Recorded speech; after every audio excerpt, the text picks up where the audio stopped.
अखंड मंथन के सभी दर्शकों को नमस्कार। मैं हूं शेखर त्रिपाठी और आप देख रहे हैं हमारा YouTube चैनल अखंड मंथन। श्री दशरथ भाई बापू जी की भविष्यवाणियों पर आधारित अनंत कोटि ब्रह्मांड नामक इस वेब सीरीज के तीसरे एपिसोड में आप सभी दर्शकों को हमारा हार्दिक अभिनंदन है। मैं हूं शेखर त्रिपाठी और आप देख रहे हैं अपना प्रिय YouTube चैनल अखंड मंथन। प्रिय दर्शकों, हमारी विशेष वेब सीरीज अनंत कोटि ब्रह्मांड में प्रलय के आज के तीसरे एपिसोड में आपको हम कुछ नई जानकारियां देने जा रहे हैं। जैसा कि हमने पहले आपको एपिसोड में बताया था कि गुजरात के संत और साधक श्री दशरथ भाई बापू द्वारा किए गए महाकाल प्रलय की भविष्यवाणियों के बारे में हम जो आपको 3 एपिसोड में आपको जानकारी दे चुके हैं, आज हम उसी चर्चा को आगे बढ़ाने जा रहे हैं। आज हम जानेंगे कि 14 लोकों के ब्रह्मांड में हमारा पृथ्वी लोक कहाँ स्थित है और इन लोकों का स्वरूप कैसा है और आत्म जागृति की प्रक्रिया इन लोकों के माध्यम से कैसे संभव हो सकती है। तो चलिए इस दिव्य यात्रा का शुभारंभ करते हैं। 14 लोकों का रहस्य और उसकी संरचना क्या है? तो श्री दशरथ भाई बापू के अनुसार हमारा ब्रह्मांड 14 लोकों में विभाजित है। ये लोक श्री हरि विष्णु की नाभि से ऊपर और नीचे स्थित है। 7 लोक विष्णु की नाभि के ऊपर हैं और 7 लोक नाभि के नीचे। ऊर्ध्वलोक यानी ऊपर के 7 लोक। भूलोक वह स्थान है जहां मनुष्य और अन्य जीव रहते हैं, इसे हम पृथ्वी कहते हैं। भूअरलोक ये सूर्य और पृथ्वी के बीच का एक क्षेत्र है जहां देवताओं का निवास होता है। स्वर्गलोक ये इंद्र और अन्य देवताओं का लोक है। यहाँ का जीवन विलासिता और सुख संपत्ति से भरपूर है। महरलोक यह सिद्धों और मुनियों का लोक है। यहाँ के निवासी दिव्य शक्ति से युक्त होते हैं। और जनलोक यहाँ ब्रह्मा के मानस पुत्र और सनकादिक मुनि निवास करते हैं। ये स्थान शांत और निर्मल है। इसके बाद आता है तपलोक। यह तपस्वियों और विराज देवताओं का निवास स्थान है। यहाँ का जीवन दुख और संताप से मुक्त है। इसके बाद आता है ब्रह्मलोक। यह ब्रह्मा का निवास स्थान है। यहाँ की आत्माएं ब्रह्म ज्ञान से प्रकाशित होती हैं और अमर रहती हैं। अधोलोक यानी नीचे के 7 लोगों के बारे में अब आपको बताते हैं। तो नीचे के जो विष्णु जी की नाभि के नीचे के जो 7 लोक हैं उसमें पहला है अतल। यहाँ मायावी शक्तियों का प्रभाव है। इसके बाद आता है वितल।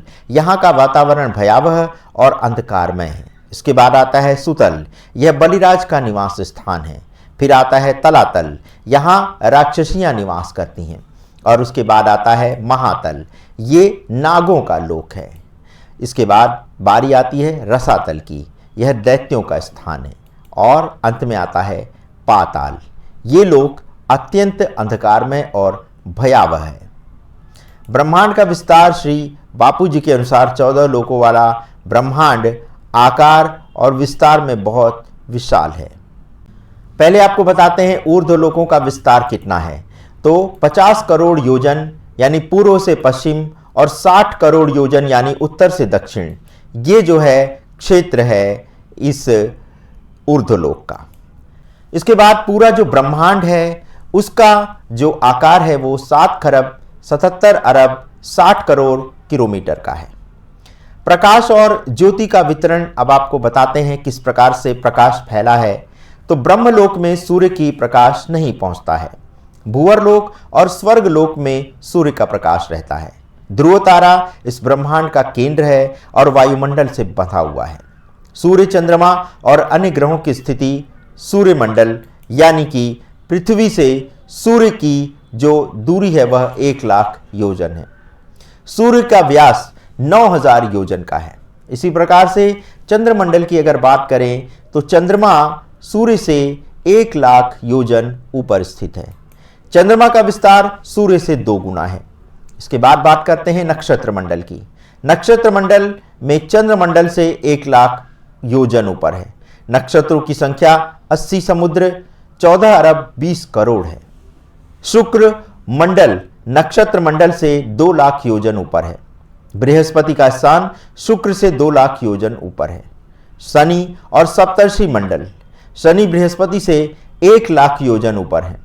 सप्तर्षि मंडल शनि से 1 लाख योजन दूर ऊपर स्थित है। यमलोक और प्रेत यात्रा का मार्ग यमलोक की जो स्थिति है उसको भी आपको बताते चलें कि यमलोक जो है वो पृथ्वी से 86,000 योजन दूर है। यह मार्ग वैतरणी नदी से होकर गुजरता है। इसमें पुण्य आत्माओं को स्वर्ग भेजा जाता है और पापी आत्माओं को नरक में भेजा जाता है, जो 55 करोड़ योजन में फैला हुआ है। तो स्वर्गलोक और कल्प वृक्ष का क्या आपस में संबंध है? तो स्वर्गलोक में ही कल्प वृक्ष पाए जाते हैं, जिनकी छांव में जो भी इच्छा की जाती है वह पूर्ण हो जाती है। यहाँ के निवासी विलासिता और दिव्य सुखों का आनंद लेते हैं। जनलोक और तपलोक। तो जनलोक ब्रह्मा के मानस पुत्रों का निवास स्थान है। इसी प्रकार से तपलोक तपस्वियों और वैराज देवताओं का निवास है। महाप्रलय के समय का जो प्रभाव होगा, तो महाकाल प्रलय के दौरान त्रिलोकी यानी भूलोक, भुवरलोक और स्वर्गलोक ये नष्ट हो जाएंगे। महरलोक जहां जनशून्य हो जाता है लेकिन उसका विनाश नहीं होता। सत्यलोक में निवास करने वाली आत्माएं अपने तेज से प्रकाशित होती हैं। आने वाले एपिसोड में क्या होगा विशेष, तो चलिए आपको बताते हैं। तो अगले एपिसोड में हम आपको पाताल लोक की गहराइयों में ले चलेंगे। पाताल लोक का रहस्य क्या है, वहां स्थित महाशिवलिंग की स्थापना के बारे में क्या जानकारी है, नर्क लोक की स्थिति और उसका विस्तार भी आपको बताएंगे और ऐसी ही ज्ञानवर्धक जानकारियां लेकर के हम आपके सामने उपस्थित होते रहेंगे। तो यदि आपको हमारी ये सीरीज अच्छी लग रही है तो आप इसे लाइक, शेयर और सब्सक्राइब करना मत भूलिएगा। धन्यवाद। नमस्कार।